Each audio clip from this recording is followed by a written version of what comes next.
शिरोधारी आहे, एक प्रामाणिक कार्यकर्ता म्हणून पक्षाच्या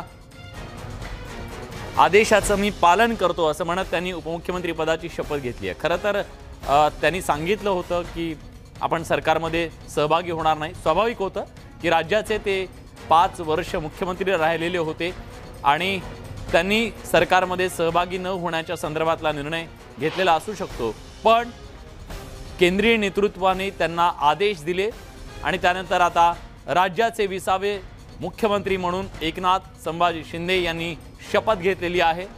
तर राज्याचे उपमुख्यमंत्री असतील देवेंद्र फडणवीस। राज्यात सत्तांतर झालेलं आहे आणि या महाविकास आघाडी सरकार जाऊन हे नवं सरकार महाराष्ट्रात अस्तित्वात आलंय। खरं तर या 5 वर्षात या पंचवार्षिक मधलं हे तिसरं सरकार आहे। निवडणुकांच्या नंतर विधानसभा निवडणुकींच्या नंतरचं हे तिसरं सरकार आहे आणि तिसऱ्या सरकारमध्ये याच्यातल्या 2 सरकारांमध्ये फडणवीस होते, आधी मुख्यमंत्री म्हणून आणि आता उपमुख्यमंत्री म्हणून। याआधी पहिलं सरकार स्थापन झालं ते देवेंद्र फडणवीस मुख्यमंत्री आणि अजित पवार उपमुख्यमंत्री। त्यानंतर त्यांचं सरकार 80 तासामध्ये गेलं आणि राज्यात महाविकास आघाडी सरकार आलं।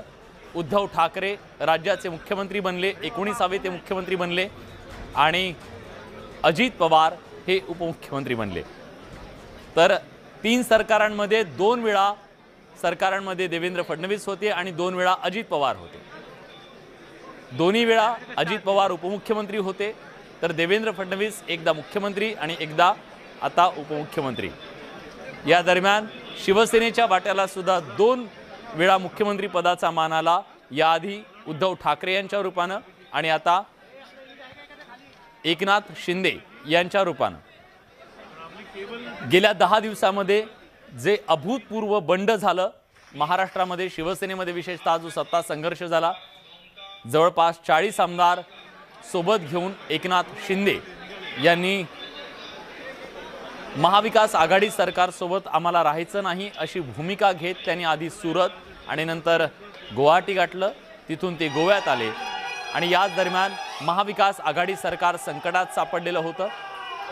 संकटात सापडलेल्या महाविकास आघाडी सरकारला बहुमत चाचणीला सामोरं जाण्याचे आदेश सर्वोच्च न्यायालयाने दिले।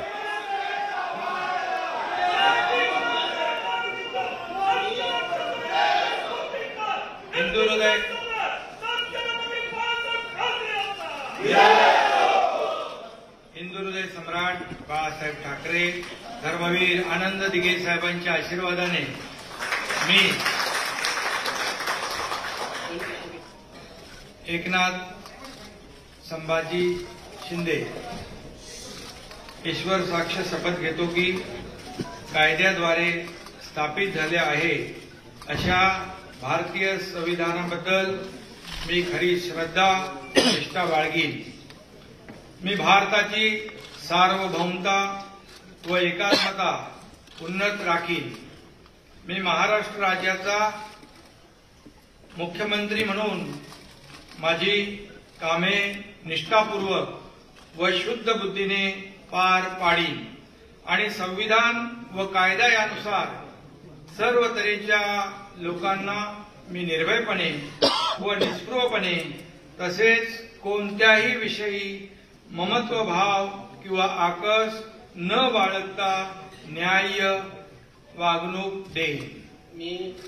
मी एकनाथ संभाजी शिंदे ईश्वर साक्ष शपथ घेतो की महाराष्ट्र राज्याचा मुख्यमंत्री म्हणून माझ्या विचारार्थ आणली जाईल किंवा मला ज्ञात होईल अशी कोणतीही बाब असा मुख्यमंत्री म्हणून माझी कामे यथायोग्य पार पाडण्यासाठी आवश्यक असेल ते खेरीज करून एरवी मी कोणत्याही व्यक्तीला किंवा व्यक्तींना प्रत्यक्षपणे व अप्रत्यक्षपणे कळवणार नाही किंवा त्यांच्याकडे उघड करणार नाही। धन्यवाद। जय हिंद, जय महाराष्ट्र। मी देवेंद्र गंगाधरराव फडणवीस ईश्वर साक्ष शपथ घेतो की कायद्याद्वारे स्थापित झाले आहे अशा भारतीय संविधानाबद्दल मी खरी श्रद्धा व निष्ठा बाळगेन. मी भारताची सार्वभौमता व एकात्मता उन्नत राखेन. मी महाराष्ट्र राज्याचा उपमुख्यमंत्री म्हणून माझी कामे निष्ठापूर्वक व शुद्ध बुद्धीने पार पाडीन आणि संविधान व कायदा यानुसार सर्व तऱ्हेच्या लोकांना मी निर्भयपणे व निस्पृहपणे तसेच कोणाच्याही विषयी ममत्व भाव किंवा आकस न बाळगता न्याय वागणूक देईन. मी देवेंद्र गंगाधरराव फडणवीस ईश्वर साक्ष शपथ घेतो की महाराष्ट्र राज्याचा उपमुख्यमंत्री म्हणून माझ्या विचारार्थ आणली जाईल किंवा मला ज्ञात असेल होईल अशी कोणतीही बाब असा उपमुख्यमंत्री म्हणून मी माझे कामे यथायोग्य पार पाडण्यासाठी आवश्यक असेल ते खेरीज करून एरवी मी कोणत्याही व्यक्तीला किंवा व्यक्तींना प्रत्यक्षपणे व अप्रत्यक्षपणे कळवणार नाही किंवा त्यांच्याकडे उघड करणार नाही.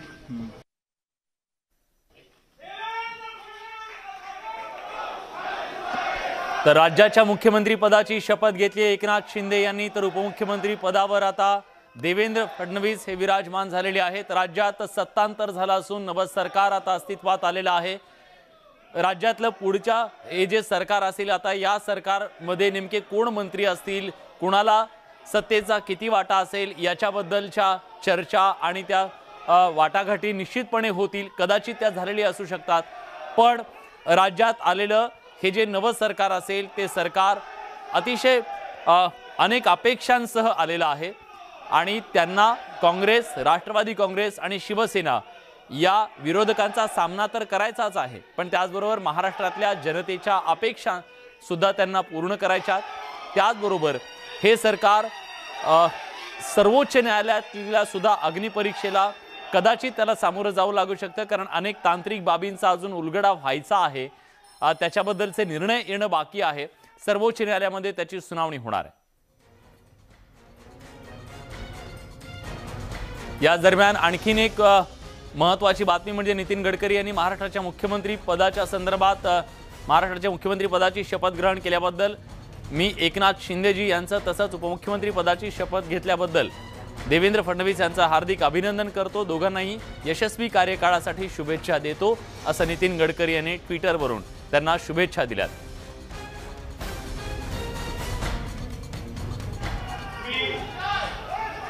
तर आजचा दिवस हा महाराष्ट्राच्या राजकारणाला अतिशय कलाटणी देणारा ठरला असं म्हटलं तर वावगं ठरणार नाही. गेल्या 10 दिवसात महाराष्ट्रामध्ये सत्तांतर नाट्य झालं, सत्ता संघर्ष झाला आणि या सगळ्याचा क्लायमॅक्स खरं तर काल झाला. मुख्यमंत्र्यांच्या राजीनाम्याच्या नंतर असं महाराष्ट्राला वाटलं होतं, पण तसं घडलं नाही.